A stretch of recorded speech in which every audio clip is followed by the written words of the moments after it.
Episode 3 की अब शुरुआत होती है जहां पर हम लोग को फिर से पास्ट का सीन दिखाया जाता है, जहां पर हम लोग को पता चलता है कि ग्रीविंग सोल्स को कैपिटल में ऑपरेट करते हुए एक हफ्ता हो चुका है। वहीं हम ल्यूक को देखते हैं जो कि काफी उदास होता है क्योंकि उसकी जो लकड़ी वाली तलवार है वो टूट चुकी है। वो कह रहा होता है कि मुझे विश्वास ही नहीं हो रहा है कि मेरी अल्टीमेट डिवाइन सोर्ड टूट गई। जिस पर बाकी सभी उसे कहते हैं कि चिंता मत करो, ये वैसे भी एक लकड़ी की ही तलवार थी। वो लोग अब ये भी कहने लगते हैं कि हम लोगों ने एक्सपेक्ट नहीं किया था कि लेवल 1 के ट्रेजर वर्ल्ड में हम लोग को साइक्लोप मिल जाएगा। वो कह रहे होते हैं कि साइक्लोप काफी ताकतवर था और साइक्लोप कम से कम लेवल 4 का था। उन लोग की बात सुनकर एक बंदा वहाँ पर आ जाता है जो कि काफी ड्रिंक कर रहा होता है। उसे विश्वास ही नहीं हो रहा होता है कि उन सभी लोगों ने मिलकर साइक्लोप्स को हराया है। वो उनसे कह रहा होता है कि तुम उसे देखकर भाग गए थे ना। तभी वो लड़कियां उन्हें एक बैग दिखाती है। तो वो बंदा जैसे उस बैग के अंदर देखता है वो काफी ज्यादा डर जाता है क्योंकि उसके अंदर तो एक साइक्लोप की आंख थी। वो अब काफी ज्यादा डर जाता है और काफी जोर से चिल्लाने लगता है, जो देखकर सभी लोग अब उन्हीं की तरफ देखने लगते हैं। जो देखकर क्राइब कहने लगता है, मैंने कहा था ना कि हम लोग को उसका सर नहीं लेकर आना चाहिए था। इसके बाद हम लोग को वापिस से प्रेजेंट का सीन दिखाया जाता है जहाँ पर हम लोग टीनों की पार्टी को देखते हैं जो कि उस फैंटम को हरा देती है। ऐसा करने में उन्हें काफी ज्यादा मेहनत लगती है। रूडा अब कहने लगती है कि मुझे लगा नहीं था कि ऐसी कोई चीज लेवल 3 के ट्रेजर वर्ल्ड में मिल जाएगी। वो सभी अब कहने लगते हैं कि ये फैंटम तो काफी ताकतवर था। तो टीनो उनसे कहती है कि कोई बात नहीं, अब मोस्टर सिर्फ एक ही था, वहीं पर हम लोग ज्यादा हैं। तभी ग्रेग अब गिलबर्ट से कहते हैं कि तुमने अपनी तलवार से फायर का यूज क्यों नहीं किया। जिस पर वो कहते हैं कि मेरी तलवार के अंदर माना खत्म हो गया है, पर पता नहीं कैसे। तभी अब उसे याद आता है कि उसका सारा माना तो क्राई ने खत्म कर दिया था।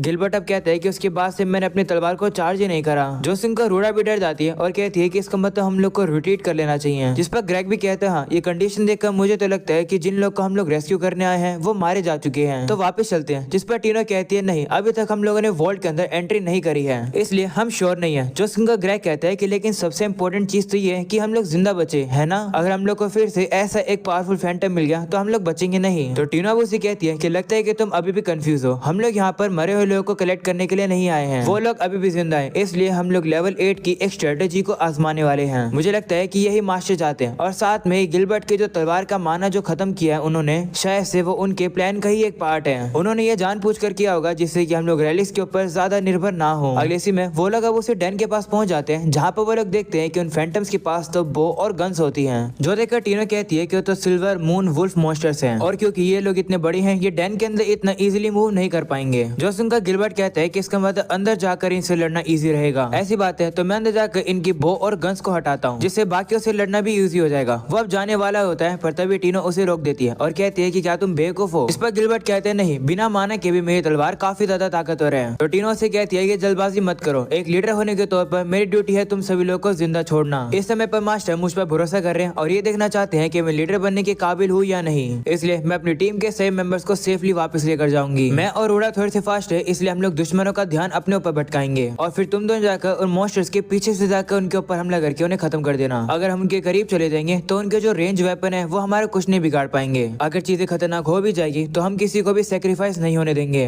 दूसरी तरफ हमें क्राई को ही दिखाया जाता है जो कि इस तरफ आ रहा होता है और वो कह रहा होता है कि काश टीनो जिंदा रहे, मुझे से कोई फर्क नहीं पड़ता अगर वो अपने बाकी मेंबर्स को सेक्रीफाइस कर दे। तो अगले सीन में हमें टीनो की पार्टी को दिखाया जाता है जो कि आकर उन फैंटम से लड़ने लगते हैं और वो एक साथ मिलकर उन्हें हरा भी रहे होते हैं। जो देखकर टीनो कह रही होती है कि दुश्मनों के जो स्किल्स है वो काफी ज्यादा पावरफुल है, पर हम सभी लोगों के पास टीम वर्क है जो कि हमारे काफी काम आ रहा है कि दुश्मनों के पास टीम वर्क की कमी है। हम अब देखते हैं कि वो लोग उन फैंटम्स को हरा रहे होते हैं। तभी हम देखते हैं कि वहाँ पर और भी फैंटम्स आ जाते हैं और अब उनसे भी लड़ने के लिए चले जाते हैं। जो देखकर टीनो कह रही होती है कि हमारी जो पार्टी का लाइनअप है वो इतना भी ज्यादा बुरा नहीं है, भले गिलबर्ट कितनी बड़ी बड़ी बातें करता हो पर फिर भी वो थोड़ा बहुत ताकतवर है। वहीं ग्रेग के पास काफी एक्सपीरियंस है और वो दूसरे के साथ काफी अच्छे से कोऑर्डिनेट कर रहा है। रही बात रूडा की, वो इतनी भी ज्यादा फ्लैशी चीजें नहीं कर रही है पर फिर भी वो एक थीफ है और दुश्मनों को लोकेट करने में वो एक्सपर्ट है। अगर रूडा यहाँ नहीं होती तो मैं अच्छे से नहीं लड़ पाती। और फैंटम्स को हराने के बाद टीनो अब कहती है कि सारी डिटेल कैलकुलेटेड है, मास्टर ने बिल्कुल सही टीम डिसाइड करी है। वो अब कहने लगती है कि मास्टर तो एक भगवान है। दूसरी तरफ हमें गिलबर्ट को भी दिखाया जाता है जो कि दुश्मनों से लड़ रहा होता है और अब वो याद करते हैं कि किस तरीके से उसके जो पुराने टीम मेंबर्स थे वो उसके साथ कीप अप नहीं कर पा रहे थे। जो देखकर गिलबर्ट उनकी टीम को लेफ्ट कर देता है क्योंकि उन लोगों के बीच में काफी बड़ा डिफरेंस था। गिलबर्ट उन लोगों से ज्यादा ताकतवर था इसलिए वो उन लोगों की पार्टी को लीव कर देता है। अभी गिलबर्ट अब कह रहा होता है कि उस समय पर मैं काफी गुस्से से भरा हुआ था। पर अब मुझे समझ आया कि मेरे टीम मेंबर्स काफी ज्यादा डेस्परेट थे। मैंने उनकी फीलिंग्स को समझा ही नहीं। गिलबर्ट को लड़ने में थोड़ी दिक्कत हो रही होती है तो अब ग्रेग आकर उसकी मदद करता है, जो देखकर वो काफी शॉक हो जाता है और कहने लगता है कि मुझे पता नहीं था कि टीम के साथ लड़ना इतना ज्यादा अच्छा होता है। ये काफी अच्छी फीलिंग होती है। ऐसा बोलने के बाद वो जाकर एक फैंटम को हरा देता है, जो देखकर ग्रेग भी अब उसकी तारीफ करता है। इसके बाद वो लोग आगे थोड़ा सा और जाते हैं और देखते हैं कि आगे की जो जगह होती है वो थोड़ी सी खुली है। तभी टीनो वहाँ पर सेंस करती है कि आसपास से काफी बड़ा बॉस है, जो सुनकर ग्रेग अब कहता है कि क्या हम लोग को यहाँ से भाग जाना चाहिए, जिस पर टीनो कहती है कि हम लोग यहाँ पर बिना किसी चोट के पहुंच चुके हैं तो शायद से हम लोग बॉस को हरा पाएंगे। ग्रेग तुम एक काफी बड़े बंदे हो, तुम्हें इतना डरपोक बनने की जरूरत नहीं है। अगर तुम ऐसे ही मिशन करोगे तभी तुम ग्रो कर पाओगे। जो सुनकर ग्रेग अब उसे कहता है कि हाँ तुम सही कह रहे हो। वह बताने लगता है कि एक बार जब हंटर लेवल 4 पर पहुंच जाता है तो वह आराम से कम लेवल के ट्रेजर वोल्ट को कंप्लीट करके पैसे कमा सकता है, पर जब भी मुझे लगता है कि मैं नहीं जीत सकता हूँ तो मैं दुश्मनों से लड़ने से भाग जाता हूँ। ऐसा इस वजह से क्योंकि मैंने अपने काफी दोस्तों को मरा हुआ देखा है। तो टीना उसे कहती है कि इतना होने के बावजूद भी तुम फर्स्ट स्टेप को अप्रोच कर रहे हो क्योंकि तुम बदलना चाहते हो, है ना? जिस पर ग्रेग कहता है हाँ। तो टीना अब उसे कहती है कि इसी वजह से मास्टर ने तुम्हें इस पार्टी में रखा है, वरना सोचो वो तुम्हें चूज ही क्यों करेंगे जबकि वो तुम्हें जानते तक नहीं है। वो अब उन तीनों से कहने लगती है कि मास्टर तुम तीनों को बचाना चाहते हैं, इसलिए मास्टर भगवान है, उन्होंने रैंडमली लोगों को इस पार्टी में नहीं रखा है। इन सब के पीछे एक पर्पस है। मास्टर ने काफी कैलकुलेशन करी है और ये सब कुछ उनका प्लान है। ये सुनकर रूडा कहती है कि तो फिर उन्होंने मुझे क्यों चुना है? तो टीनो भी थोड़ी सी सोच में पड़ जाती है और वह कहती है कि शायद से इस वजह से क्योंकि तुम्हारी चेस्ट काफी बड़ी है। जो सुनकर रूडा कहती है कि ये क्या बात हुई, जिस पर टीनो कहती है कि बाद में बात करेंगे, अभी चलकर बॉस को हराते हैं। जिसके बाद वो लोग भी उसके पीछे चले जाते हैं। तो सीधा वापस से हम लोग को क्राई को दिखाया जाता है, जो कि कह रहा होता है कि मुझे टीनो कहीं मिल ही नहीं रही है, कहीं मैं लेट तो नहीं हो गया। वो अब कहने लगता है कि ये जो रैलिक है ये काफी ज्यादा तेज है, मैं इसे रोक भी नहीं पा रहा हूँ। आखिर इसके क्रिएटर ने इसके अंदर ब्रेक क्यों नहीं लगाए? क्राई की स्पीड अब काफी ज्यादा तेज होती है। वो सीधा ही इस डैन के अंदर पहुंच जाता है और दीवारों से इधर उधर टकराने लगता है। दूसरी तरफ हम लोग को टीनो की पार्टी को दिखाया जाता है, जिनके सामने बॉस होता है। उसे देखकर वो कह रहे होते हैं कि ये तो काफी बड़ा है। वो अब उन सभी लोग के ऊपर हमला करता है, जो देखकर उन सभी लोग को वहाँ से भागना पड़ता है। वो लोग अब सोचने लगते हैं कि ये बॉस तो काफी ज्यादा ताकतवर है, क्या हम लोग को यहाँ से रिट्रीट कर लेना चाहिए? तभी टीनो सोचती है कि इस बॉस ने कोई हेलमेट नहीं पहन रखा है, इसका मतलब इसका वीक पॉइंट वही है। मास्टर के 1000 ट्रायल में से एक है, मैं इसे पार करके रहूंगी। अब सभी लोगों से कहती है कि इसका ध्यान भटकाओ, इसके ऊपर मैं हमला करूंगी। जो सुनकर सभी भी मान जाते हैं और अब उसका ध्यान भटकाने लगते हैं। वहीं ग्रेग अब उसके ऊपर जैसे तलवार मारता है, वो मोस्टर अब उसे पीछे गिरा देता है। दूसरी तरफ टीनो को दिखाया जाता है, जो कि उस मोस्टर के अटैक से बिना डरे बचकर आगे बढ़ रही होती है। इस चीज को देखकर रूडा भी काफी इंप्रेस होती है और कहती है कि ये तो ये बिना डरे कर रही है। वो मोस्टर अब ग्रेग के तलवार के ऊपर हमला करके उसकी तलवार तोड़ देता है और अब वो मोस्टर उसके ऊपर हमला कर देता है, जो देखकर रूडा जल्दी से उसके पास जाती है और ग्रेग को साइड में कर देती है। इसी वजह से अब उस मोस्टर का ध्यान भटक जाता है, जो देखकर टीनो अब उसके ऊपर हमला करने के लिए चली जाती है। पर मोस्टर भी उसके ऊपर हल्का सा हमला करता है, जिसकी वजह से टीनो के पैर में चोट लग जाती है। पर फिर भी वो हार नहीं मानती है। वो उसके ऊपर अपनी तलवार से हमला करके उसे खत्म कर देती है। उसके बाद वो कहती है कि हम जीत गए। तभी रूडा उसके पास पहुंचती है और कहती है कि तुम्हारे पैर पर तो चोट लगी है, जिस पर वो कहती है चिंता मत करो, मेरे पास एक पोशन है। ऐसा बोलने के बाद वो पोशन को अपने पैर पर फेंक लेती है, जिससे कि उसकी चोट थोड़ी सी हील हो जाती है। वहीं ग्रेग भी वहां आने लगता है और कहता है कि मुझे विश्वास ही नहीं हो रहा है कि मेरी तलवार टूट गई। इसके बाद वो वहां पर आकर रूडा का शुक्रिया करता है उसकी जान बचाने के लिए, जिस पर रूडा भी कहती है कोई बात नहीं। वहीं ग्रेग कहता है कि हम लोग को बस अब लोगों को रेस्क्यू करना है, जिस पर टीनो भी कहती है हाँ, पर उससे पहले तुम ये मेरी तलवार ले लो। तो वो भी मान जाता है और अब वो तलवार ले लेता है। तभी अचानक से टीनो के ऊपर कोई हमला करता है, जिसे वो जल्दी से डॉज कर देती है। वो लोग अब देखते हैं कि उनके ऊपर हमला करने वाला और कोई नहीं बल्कि बॉस होते हैं, और वो बॉस एक नहीं बल्कि ढेर सारे होते हैं, जो कि उन लोग के सामने आ जाते हैं, जिसे देखकर वो सभी हैरान हो जाते हैं। जो देखकर तो टीनो भी डर जाती है और कहती है कि हमारे पास कोई भी चॉइस नहीं है, हम लोग को पास वाले पैसेज में से भागकर जाना होगा।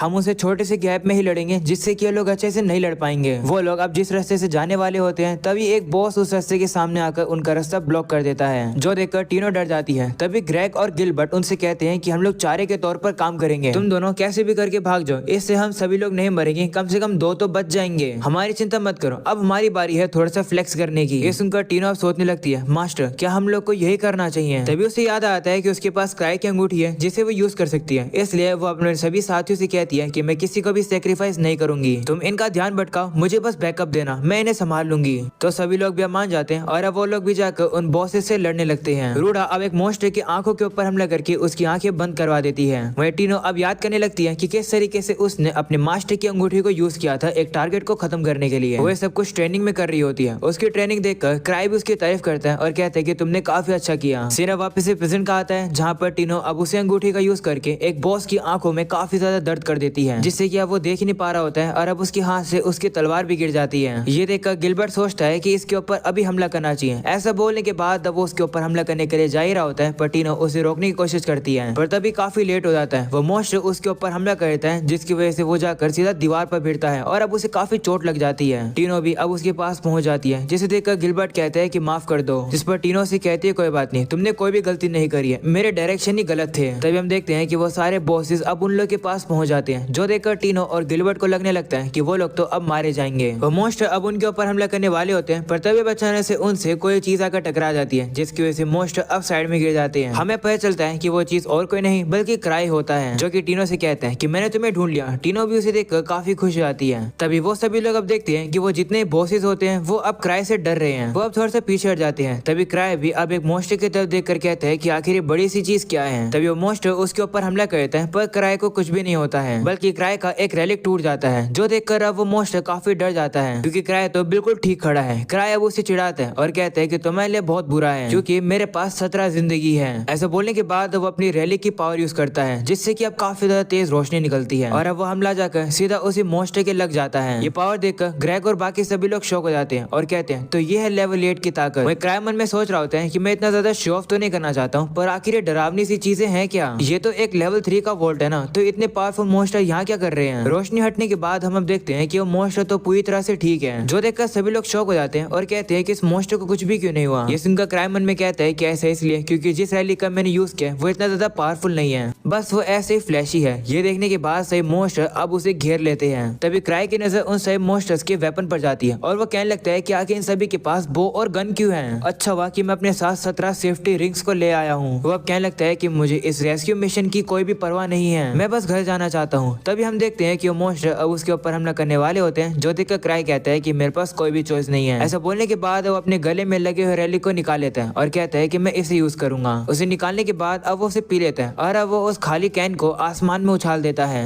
और अब वो उसे एक्टिवेट कर देता है, जिससे कि वो कैन अब ब्लास्ट कर देती है, जिसकी वजह से सही मॉन्स्टर अब कुछ भी नहीं देख पा रहे होते हैं। जो देखकर क्राई अब टीनो और बाकी सभी लोगों से कहता है कि यही मौका है, भाग चलो। जो सुनकर सभी लोग अब क्राई के साथ भागने लगते हैं। वहीं टीनो थोड़ा सा धीरे धीरे दौड़ रही होती है, जो देखकर गिलबर्ट कहते हैं कि अगर ऐसे भागोगी तो मॉन्स्टर हमें पकड़ लेंगे। तो रूडा उसे कहती है कि तुम बेवकूफ हो क्या, उसे चोट लगी है इसलिए वो तेज नहीं दौड़ सकती है। क्राई भी जान पूछ के हमारे पीछे इसलिए धीरे दौड़ रहा है जिससे कि मॉन्स्टर हमसे दूर रहे। ये सुनकर क्राई मन में कहने लगता है कि मैं कब धीरे दौड़ रहा हूँ, मैं तो अपनी पूरी ताकत से दौड़ रहा हूँ। इस बात के बारे में तो टीनो को पता ही नहीं होता है। वो कह रही होती है कि मास्टर कितने ज्यादा दयालु है, वो मेरे लिए इतना धीरे दौड़ रहे हैं। जब मैं पहली बार उनसे मिली थी तब भी वो इतने ही दयालु थे।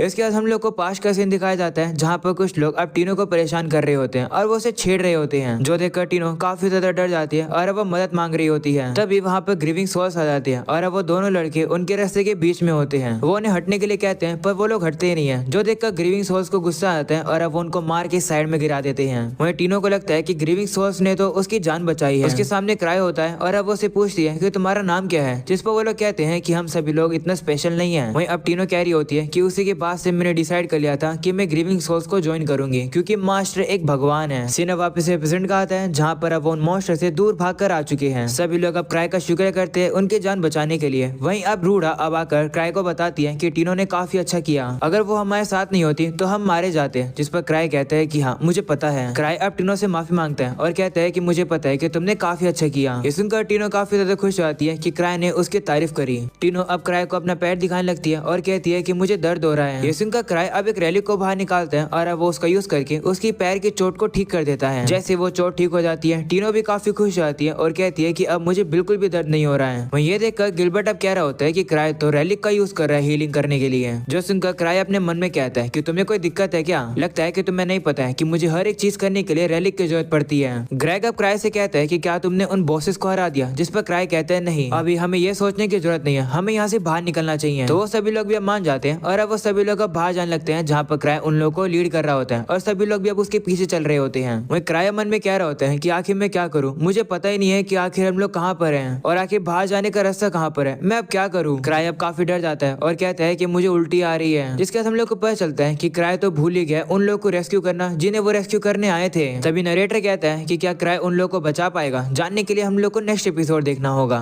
और अब यही हो जाता है ये एपिसोड खत्म। पसंद आया हो तो लाइक कर देना, चैनल पर नए हो तो सब्सक्राइब कर देना। साथ में तुम लोग को अगर अलग अलग टाइप की और एनिमे देखने हो तो उसके लिए तुम लोग मेरे सेकंड चैनल को सब्सक्राइब कर सकते हो, जिसका लिंक तुम लोग को डिस्क्रिप्शन और कमेंट सेक्शन में मिल जाएगा। आज के लिए इतना ही, मिलते हैं नेक्स्ट एपिसोड के अंदर। तब तक के लिए bye bye and peace out.